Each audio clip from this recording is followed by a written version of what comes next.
Hey everyone, welcome back to my YouTube channel पाठशाला।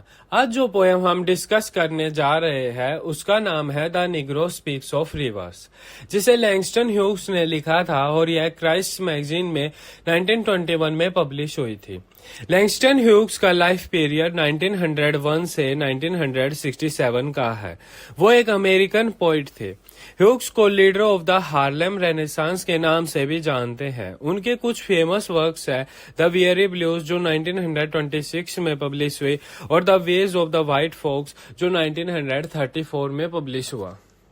Hughes ने जब the Negro speaks of rivers poem को लिखा तब वो बस 17 साल के थे और अपने फादर से मिलने मैक्सिको एक ट्रेन में जा रहे थे जो मिसिसिपी रिवर को क्रॉस कर रही थी। ह्यूग्स रिवर की ब्यूटी से इंस्पायर होते हैं और याद करते हैं इसका रोल अमेरिका में स्लेवरी को बनाए रखने में। सूरज डूब रहा है और ह्यूग्स अपने फादर का एक लेटर निकालते हैं और इस पोएम को उसके पीछे लिखते हैं। यह पोएम ह्यूग्स की मोस्ट फेमस पोएम्स में से एक है और यह रिफ्लेक्ट करती है सोशल और रेशियल अनरेस्ट, इनजस्टिस और इनइक्वालिटी के टाइम पर अमेरिका में ब्लैक पीपल की कंडीशंस को। ह्यूग्स हेल्प करते हैं ब्लैक पीपल को इंस्पायर और यूनाइट करने में, जिस कारण उसे हार्लम रेनेसांस का अनऑफिशियल पोइट लॉरेट भी कहते हैं। हार्लम रेनेसांस एक मूवमेंट थी जो 1920s से 1930s के बीच अमेरिका में हुई थी, जिसमें black activist, artist, writers, musicians और परफॉर्मर्स ने नए नए तरीके निकाले अपने ब्लैक एक्सपीरियंस को एक्सप्रेस करने और उन्हें सेलिब्रेट करने के। The Negro speaks of rivers poem connect करती है अफ्रीकन अमेरिकन कम्युनिटी की सोल और हेरिटेज को। पोएम अफ्रीकन और अफ्रीकन अमेरिकन लोगों की जर्नी को लिंक करती है सिविलाइजेशन के बर्थ से। स्पीकर हमें अपने लोगों की फ्रीडम और एनस्लेवमेंट की लड़ाई के बारे में बताता है। पोएम में 5 स्टैंजाज है और सब अनयूजुअल लेंथ में है। पोएम का स्पीकर एक निग्रो है जो टाइटल से क्लियरली शो हो रहा है। फर्स्ट 4 लाइन्स के सेट में स्पीकर कहता है कि I have known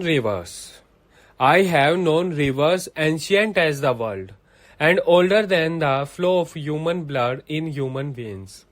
my soul has grown deep like the rivers.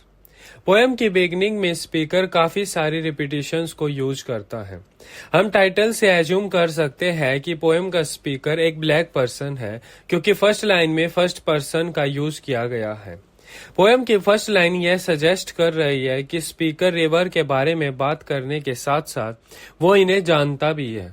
यहाँ पोएम में पर्सोनिफिकेशन का यूज किया गया है। पर्सोनिफिकेशन एक लिटरेरी डिवाइस होता है जिसका यूज ऑथर्स इमेजरी को बढ़ाने के लिए ह्यूमन कैरेक्टरिस्टिक्स को किसी नॉन लिविंग ऑब्जेक्ट के थ्रू पोर्ट्रे करते हैं।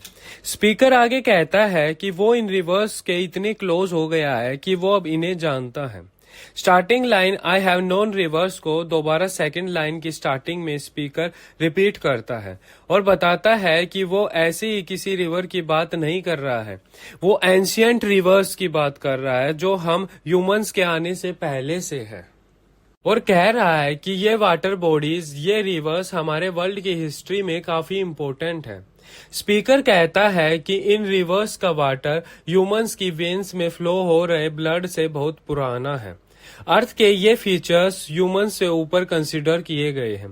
4th लाइन में स्पीकर कहता है कि उसकी सोल रिवर की जितनी डीप हो गई है। यहाँ स्पीकर रेफर कर रहा है कि उसकी सोल भी इन एंशियंट रिवर्स की तरह ओल्ड और डीप हो गई है। नेक्स्ट लाइन के सेट में स्पीकर कहता है कि I bathed in the Euphrates when downs were young. I built my hut near the Congo and it lulled me to sleep. I looked upon the Nile and raised my pyramids above it. In lines में speaker river की list बता रहा है जहां वो गया और जिन reverse को वो जानता है। स्पीकर सबसे पहले रीडर्स को यूफ्रेट्स रिवर के बारे में बताता है। यह रिवर टर्की के साउथ से इराक में जाती है और यह वर्ल्ड की लॉन्गेस्ट रिवर्स में से एक है। यह डीपली कनेक्टेड है माइथोलॉजी और एंशियंट हिस्ट्री से। बेबीलोन शहर इसी रिवर के किनारे पर बनाया गया था। इस रिवर पर स्पीकर यंग डाउन्स को एक्सपीरियंस करता है। यंग डाउन्स से यहाँ रेफरेंस है बिगनिंग ऑफ टाइम या बिगनिंग ऑफ ह्यूमन सिविलाइजेशन से। नेक्स्ट लाइन में स्पीकर रीडर्स को कोंगो रिवर के बारे में बताता है। कोंगो अफ्रीका की सेकंड लॉन्गेस्ट रिवर है और यह अफ्रीका के 3 देशों Republic of Congo, the democratic Republic of the Congo और अंगोला से गुजरती है।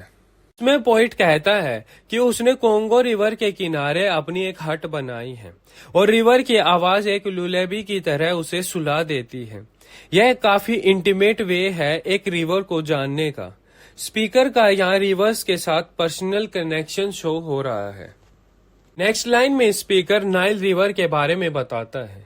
स्पीकर कहता है कि वो नाइल को देख रहा है और पिरामिड्स को बनने में हेल्प कर रहा है।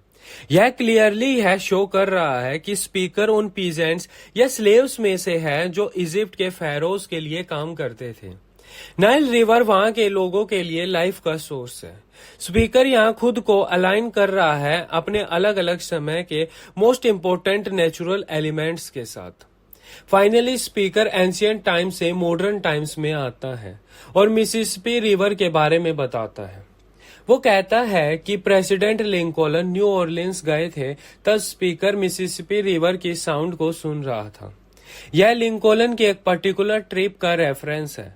जब स्पीकर यंग था तो वो एक बोट में गाइड था और तब उसने पहली बार स्लेवरी क्या होती है यह फील किया था। इस सेक्शन की कंक्लूडिंग लाइंस में स्पीकर कहता है कि उसने रिवर के मडी बैंक्स को सनसेट के टाइम गोल्डन होते देखा है।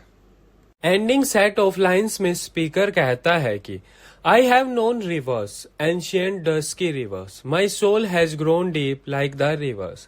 Last 3 लाइंस में स्पीकर अगेन स्टार्टिंग की लाइंस को रिपीट करता है। ये लाइंस मोस्टली सेम है, बस मिडल लाइन में कुछ चेंजेस है। अगेन स्पीकर स्टार्ट करता है I have known rivers, जो ये शो कर रहा है कि स्पीकर की लाइफ की काफी साइड्स रही है। उसने अपनी लाइफ में काफी चीजों को फेस किया है और वो वर्ल्ड के कुछ मोस्ट हिस्टोरिकल ओकेशंस पर वहां रहा है और यह सब हुआ क्योंकि वो उन रिवर्स को जानता है और वो उनसे कनेक्टेड है। पोएम में स्पीकर उन रिवर्स को एंशियंट और डस्की बोलता है, जो इन रिवर्स को एक डार्क शैडो लाइक पोर्ट्रे कर रहा है, जो स्पीकर के लाइफ के एक्सपीरियंस को मैच कर रहा है। पोएम के एंड में स्पीकर अगेन बोलता है my soul has grown deep like the rivers. यहाँ यह क्लियर है कि स्पीकर ने बाकी किसी लिविंग पर्सन के कंपेयर में लाइफ को ज्यादा फेस किया है। तो चलिए पोएम की थीम की बात कर लेते हैं। पोएम में थीम है blackness, perseverance and cultural identity. यह poem the Negro speaks of rivers stretch करती है ह्यूमन सिविलाइजेशन के अर्लीस्ट टाइम पीरियड से अमेरिकन स्लेवरी तक के टाइम पीरियड को, और इस पर जोर देती है कि ब्लैक पीपल ने ह्यूमन हिस्ट्री की की मूवमेंट्स को विटनेस भी किया है और उनमें पार्टिसिपेट भी किया है। ब्लैक पीपल्स ने अमेरिका में स्लेवरी और ऑपरेशन को सालों तक फेस किया है और स्पीकर जोर देता है कि ब्लैक पीपल के कल्चरल हेरिटेज को प्रेजर्व करना चाहिए। वो कहता है कि अफ्रीकन डिसेंट के लोग बस सिंपली हिस्ट्री में प्रेजेंट ही नहीं रहे हैं, बल्कि वो एक गाइडिंग फोर्स भी रहे हैं ह्यूमन सिविलाइजेशन को शेप करने में। इस सेंस में यह पोएम एक ओड है ब्लैक कल्चर को संभालने के लिए। स्पीकर जो खुद में एक मिथिकल फिगर की तरह शो हो रहा है, इम्फेसाइज करता है अपने एक्सपीरियंस की डेप्थनेस पर। स्पीकर कहता है कि वो एंशियंट रिवर्स को जानता है। स्पीकर कह रहा है कि वो तब वहीं था जब ह्यूमन हिस्ट्री स्टार्ट हुई। वो कह रहा है कि जब ह्यूमन सिविलाइजेशन स्टार्ट हुई तब ब्लैक पीपल वहीं थे। ब्लैक पीपल ने हेल्प किया है वर्ल्ड को बनाने में, जो यह शो कर रहा है कि ब्लैक पीपल का एक्सपीरियंस बाकी रेसिस से ज्यादा है। पोएम में स्पीकर कहता है कि ओल्ड हिस्ट्री के साथ साथ वो प्रेजेंट इवेंट्स के बारे में भी जानता है और उनका भी पार्ट रहा है। स्पीकर इन सब इवेंट्स से पोएम में रिप्रेजेंट कर रहा है कि ये सब इवेंट्स एक दूसरे से जुड़े हुए हैं। ये सब एक अनइंटरप्टेड एक्सपीरियंस है जो एक रिवर की तरह कंटिन्यूटी में फ्लो कर रहा है। जैसे हम रिवर को टुकड़ों में बांट नहीं सकते, वैसे ही हम इन इवेंट्स को एक दूसरे से अलग नहीं कर सकते हैं। और पोएम यह शो करती है कि स्पीकर का एक्सपीरियंस रिवर की तरह डीप है, जो सजेस्ट कर रहा है परमानेंस, प्रेजर्वेंस एंड इनर स्ट्रेंथ को। ब्लैक पीपल डिफिकल्ट टाइम्स में भी सरवाइव करके प्रेजेंट टाइम तक पहुंचे हैं और जैसे वो रिवर्स एंशियंट टाइम से फ्लो कर रही है वैसे ही ब्लैक हिस्ट्री भी फ्लो करती रहेगी.